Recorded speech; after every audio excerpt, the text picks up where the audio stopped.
Hey there! How are you doing this week? I hope you're doing great. Wait a second. Wait, why did you click on this video? You thought I was going to be teaching sex ed? I titled it that? There's a missing importance of sex ed in there, I'm sure. Sure, it was a mistake on my part. This week on Will's Way, I am not teaching sex ed. I'm probably the least qualified person to try and teach sex ed, so I'm not even going to touch that. However, like I said, I can offer my own 2 cents on why sex ed is an important thing that people need to experience, go through, have, learn. Yeah. Anyway, so I grew up in God-fearing Amarillo, Texas. And I don't want you to mistake my wordage as me taking a jab at religious cities, because I don't. I honestly feel like growing up in Amarillo with the strong presence of religion in my life was really good for me in a lot of ways. But there were several ways where I think it left a bad taste in my mouth, and not the religion itself, or not the faith aspect of it, not the church. It was more so some of the unforeseen consequences, I guess, of it. One of those being the lack of a proper sex ed. With school and everything, they do grades and whatnot, and I was always very educated. I was always top of my class or top 5 or really close to being like highest grade point. But it doesn't mean that I was the smartest person, because I wasn't the smartest person, and that was very obvious. For example, I can remember being in 7th or 8th grade, somewhere in there, middle school, late middle school, not knowing anything about how sex worked or anything related to it at all, because we didn't have any sort of classes around it, and it wasn't something that we talked about. So I remember getting to that point and not knowing how it worked, and people just started talking about it, and so my mind's going crazy trying to figure out what exactly this whole sex thing is. And I remember 100%, not lying, thinking that having sex, one of the very important pieces to actually partake in having sex were a woman's breasts. Because to me, that was something that people sexualized, and it was something that was off limits, and it was like a no-no thing. And so in my brain, I was like, obviously that's some way connected. I had no clue how, and obviously it's not even remotely. Like, I'm not talking, I thought that it produced breast milk. No, I was thinking that legitimately to have sex, you needed a woman's breasts. Like, that was 100% thought process that went through here. And this is somebody who was like great in science and great at math and great in history and just failed at common knowledge because it wasn't taught, and it wasn't talked about. It was frustrating. It's not like the lack of sex ed being taught or any of that being taught kept sex from happening. It was very much something that happened. I know it happened, and I can think of scenarios where people came to me and were like, William, I have something very important to tell you. And I was like, what is it? My brain was not thinking any of this. But they approached me and they were like, William, it's a very important thing. Don't tell anyone, it's not a big deal. Me and my boyfriend had sex. And, oh, bless poor little William's heart.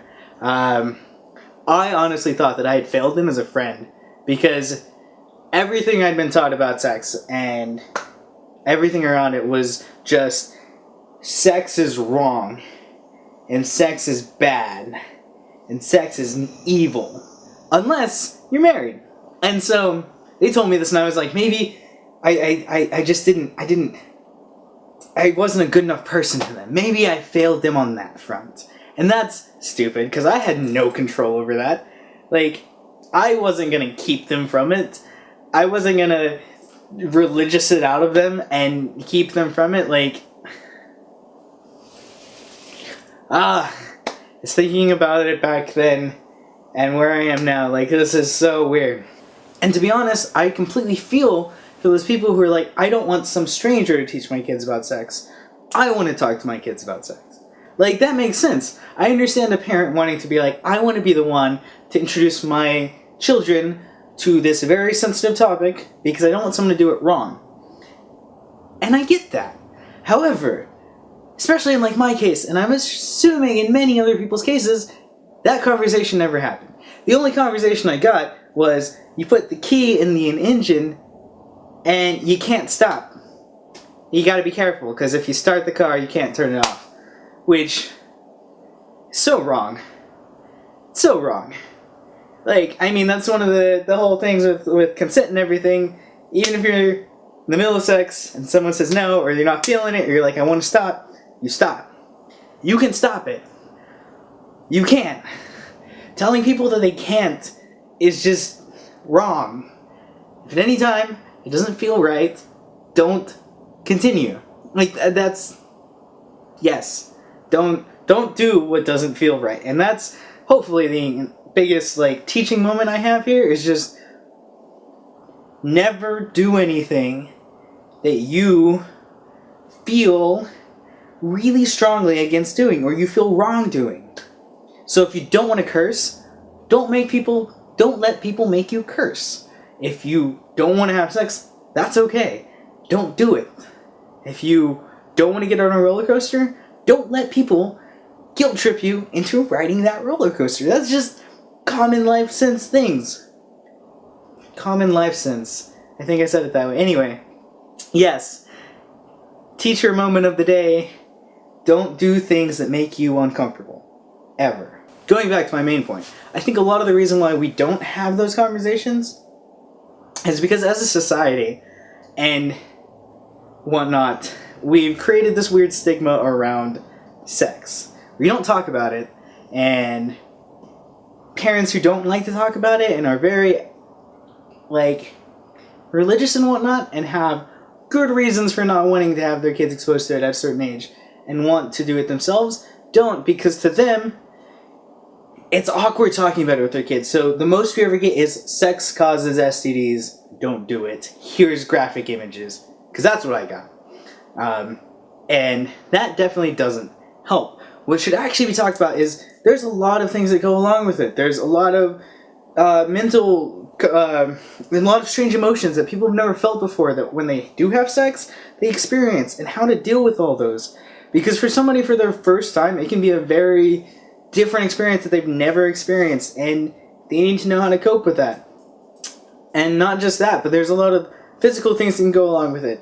There's definitely ways that you can hurt yourselves having sex. There are ways you can increase your risk of getting things like STDs. And if you don't talk about it, people don't know, and so when they do inevitably go out and do it, you're just putting them more at risk. It's like saying you want to protect your kid from a car wreck so you never teach them how to drive a car. They're gonna drive a car one day, I bet you. I bet they're gonna be in a car one day driving it. Unless they just keep them far away. A better analogy would be, you don't want your kid to get into a car wreck, so you don't teach them how to drive. However, they have a set of keys in their own car, and they can drive that car whenever they want. And you have no control over it. You can't put brakes on that car without breaking the car. And so you kind of have to either get over your own thing and teach it, or you put a system in place that teaches people how to be safe.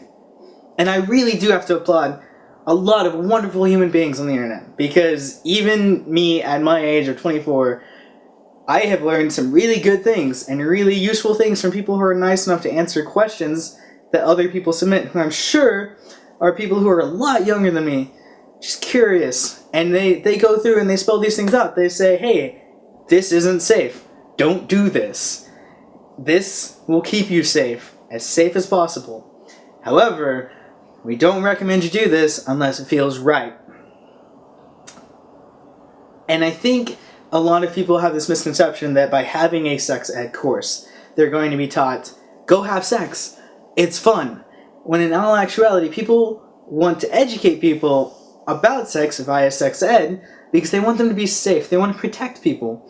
And they want to provide resources for somebody to ask so they don't end up in a really awkward, bad situation that could potentially hurt and scar them. So that's why I think sex ed courses should be an important part of everybody's life. I mean, I think we also need things like how to do taxes and how to manage checkbook, or like not checkbooks, but like credit cards, and how to manage money, and how to do investment and stock trading. Those are just basic things I think we should teach people, which you get out of high school and you get out of college and you might not know any of that. And so you're just thrust in this world where you have to start paying credit cards and paying bills, and you don't know any of that. And it's just all new. So that's a different story. So thank you for watching. I hope you've thought about this at least a little bit since the video started. I don't want to like force you to change. So if you're really strongly, vehemently against sex ed being taught or teaching your kids about sex, follow your gut. But like, I think it's a very important thing. So at least I hope that I got you to think about it, because it's very possible to end up at 24 and not know a lot about any of it, which could lead to bad situations that could be avoided if you didn't get there. And yeah, that's that. So I love you all. I hope you had a great one. I will see you next time, and adios.